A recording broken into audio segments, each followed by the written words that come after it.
بسم الله الرحمن الرحيم إن الحمد لله نحمده ونستعينه ونستغفره ونؤمن به ونتوكل عليه ونعوذ بالله من شرور أنفسنا ومن سيئات أعمالنا من يهده الله فلا مضل له ومن يضلل فلا هادي له ونشهد أن لا إله إلا الله وحده لا شريك له ونشهد أن سيدنا ونبينا وحبيبنا وقائدنا وقدوتنا محمدا عبده ورسوله صلى الله تبارك وتعالى عليه وعلى آله وصحبه وسلم تسليما كثيرا أما بعد.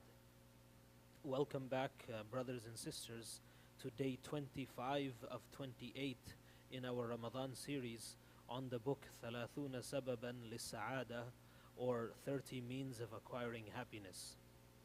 Today, inshallah, we will discuss means number 27, and this is لا تحطمك الطوافه.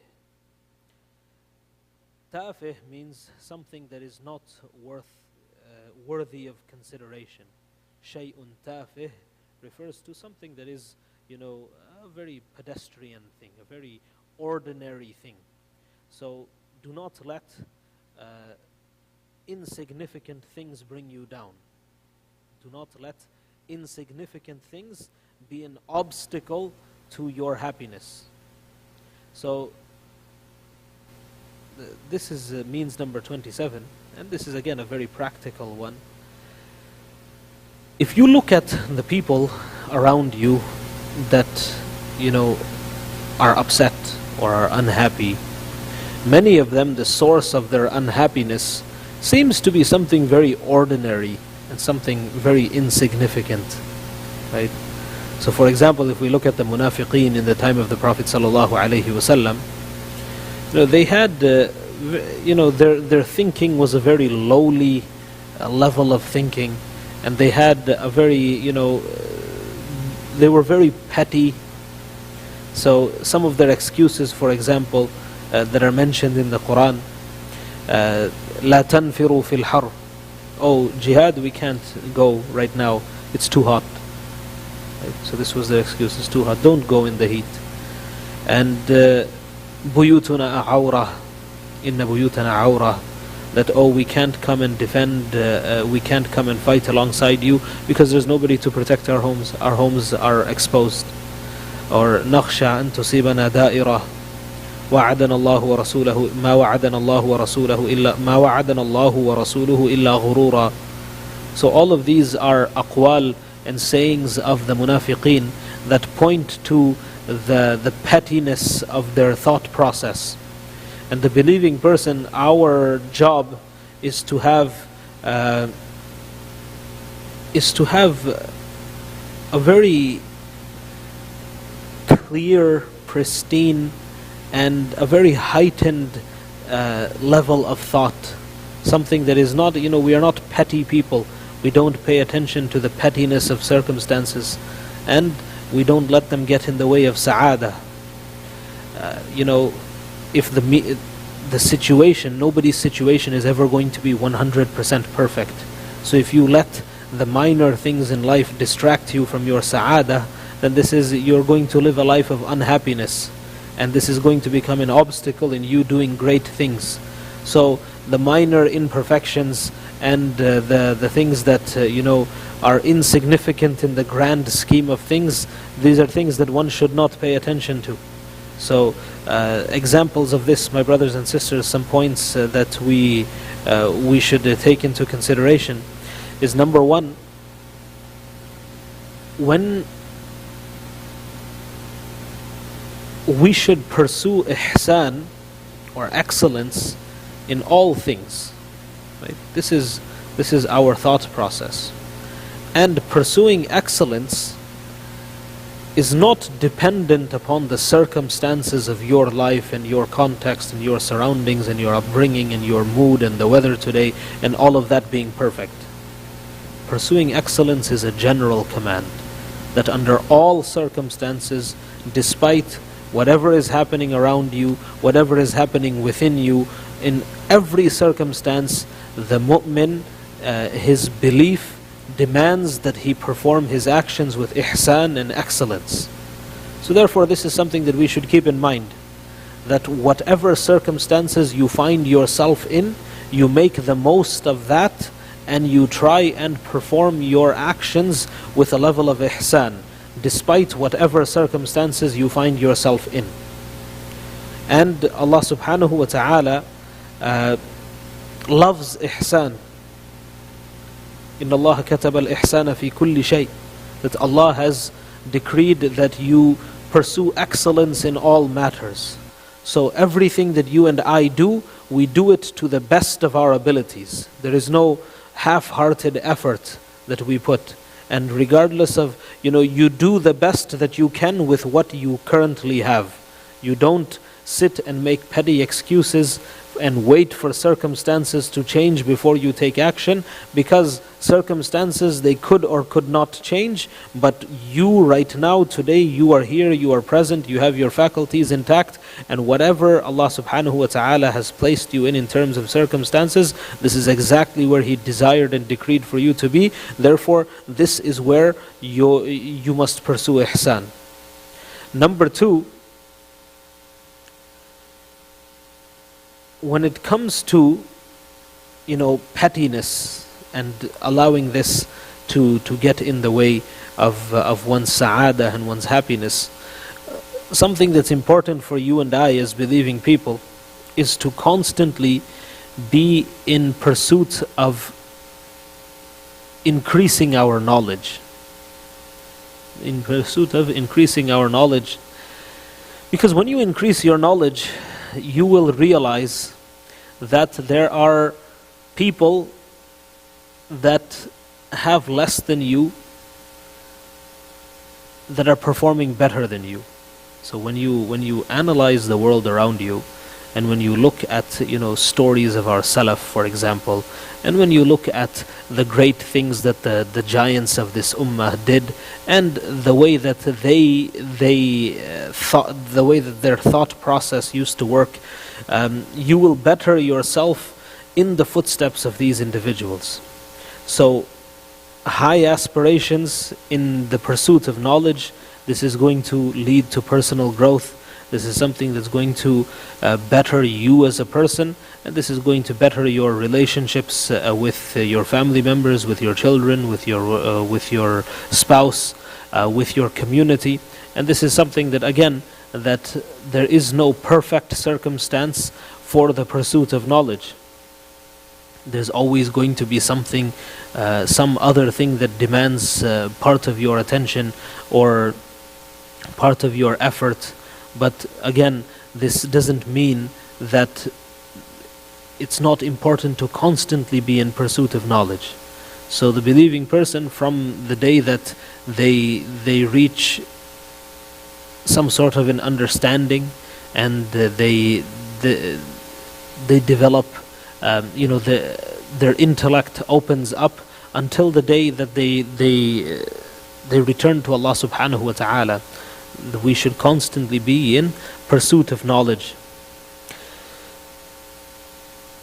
Another helpful element over here in not letting, petty excuses get in the way of your happiness, and insignificant things get in the way of your happiness, is that we should develop an attitude of benefiting other people around us. Benefiting other people around us, what this is going to lead, if this is part of your mission statement, this is a part of the way that you conduct yourself, this is a habit of yours, that you don't only always think about yourself, rather you also think about the people around you and how you can bring about benefit to them. This is, first of all, this is going to lead to gratitude, and that you're going to come across people in your quest to benefit those around you whose circumstances are inferior to yours. And this is going to lead you to reflect and analyze on reflect and think about what Allah subhanahu wa ta'ala has given you and what you have to be grateful for. And my brothers and sisters, we've talked about this many times in the past 24 or so days, and I will repeat it today, that Allah subhanahu wa ta'ala belief in His decree and belief in destiny is something that is a part of our iman. And therefore, trusting in the plan of Allah subhanahu wa ta'ala, trusting in the decree of Allah subhanahu wa ta'ala is extremely, extremely important. And whatever, whatever circumstances are currently not ideal for you, right? This is exactly the way Allah subhanahu wa ta'ala planned your life for you.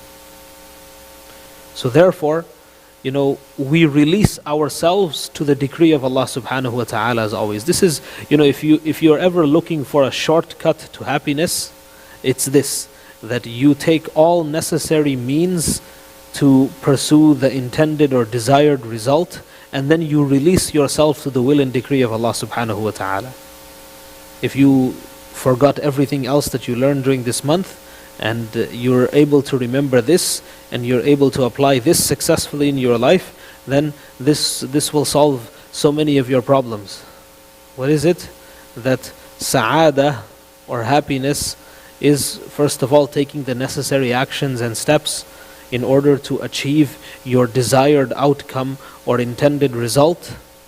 And this is coupled with, once you have done that, you release yourself to the will and decree of Allah subhanahu wa ta'ala. And you trust in His plan, and you trust in the wisdom behind His plan, even if you don't understand it. And finally, my brothers and sisters, when you set out to pursue something meaningful, like sa'ada, or happiness in this world, and definitely in the akhirah, then there are going to be trials and tests and slip-ups along the way. So you're not, you and me, we are not created perfect. We are created as, we are the best of the creations of Allah. But the way that we are created, that our character is not perfect. That all of us are a combination of good and bad. So being patient, we talked about this the day before yesterday. Being patient also means to continue performing whatever it is that you need to perform in order to achieve your anticipated, your desired, your expected or intended result, with patience and perseverance. So a lot of us, we were able to get moving because it's a good day, we're in a good mood, and this is something that we desire. But the moment some obstacle comes up along the way, then we abandon whatever it is that we had begun. And what we need to learn to do is to continue working through those obstacles to the best of our ability. And a kind of like there is something to be said about here, about something that's slightly related to this. This is about procrastination. So this is about, today is not, I'm working on this project, this is something that's good, that's beneficial, but today I'm not really in the mood, or today this or that circumstance is not perfect for this, and therefore inshallah I'll do it tomorrow, or I'll do it next week, or I'll do it next month, or whenever it is that one plans to do it. So and that, of course, that tasweef, as they say in Arabic, from the word sawfa, or I will do it at some point in the future, this many times this just ends up never happening.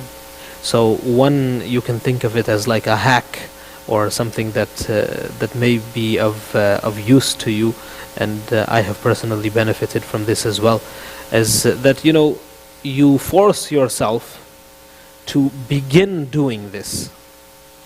So if it's something that you have to write, or something that you have to do, whatever it is, you force yourself to say that I will begin doing this for 10 minutes, for example, or 5 minutes, because getting started doing something is usually the hardest part. Once you begin the task, you can tell yourself that if I'm not feeling it after 10 minutes of starting it, then that's fine. I'll stop, but I need to start, right? And this is actually an excellent tool for things like reciting Quran on a daily basis, which is something that many of us are negligent in, that because we don't get started. So you trick yourself into getting started, that I will recite Quran for 10 minutes, and after that, if I'm still not feeling it, then that's enough for today. But usually you will feel it. You will see, you will be motivated to continue because you have already started. So this is like a little bit of a hack for you. So being patient and persevering even in the face of minor obstacles, things that are insignificant in the grand scheme of things, this is something that's important, and this often gets in the way of achieving sa'ada. So this was means number 25, on not allowing insignificant things to get in the way of you achieving sa'ada. Sorry, this was means number 27. It was today's day 25. May Allah subhanahu wa ta'ala allow us to make the most of these remaining few days of the month of Ramadan, enable us to find Laylatul Qadr, and may Allah subhanahu wa ta'ala enable us to act in a manner always that is pleasing to Him, and enable us to achieve sa'ada in this world and in the hereafter. Jazakumullahu khairan, wa salli Allahumma ala Sayyidina Muhammadin wa ala alihi wa sahbihi wa sallim. Assalamu alaikum wa rahmatullahi wa barakatuh.